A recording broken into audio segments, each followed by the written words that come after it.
Сучасны скейт-парк плошчай каля 1150 метраў квадратных, прастора, якая стала сапраўдным падарункам для гарадской моладзі. Дзякуючы сучаснаму абсталяванню пляцоўка адкрывае магчымасці для трэніровак як пачаткоўцам, так і вопытным спартсменам. Тут можна ўдасканальваць тэхніку, рыхтавацца да спаборніцтваў і рабіць першыя крокі да вялікіх дасягненняў.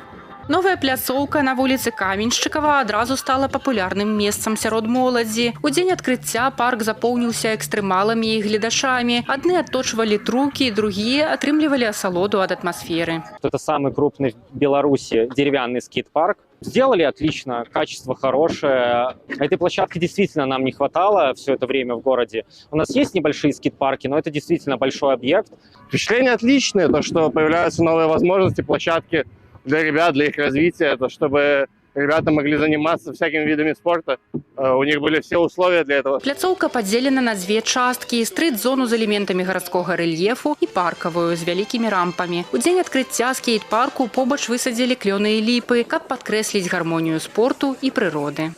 Адкрыццё адбылося ў рамках года добраўпарадкавання і сімвалічна для Гомеля, маладзёжнай сталіцы Беларусі. Новы цэнтр гарадскога экстрыму не толькі крок да стварэння камфортнага асяроддзя для падлеткаў горада над Сожам, але і важны імпульс у развіцці алімпійскага віду спорту. Алеся Заяц пры падтрымцы першага гарадскога тэлеканала.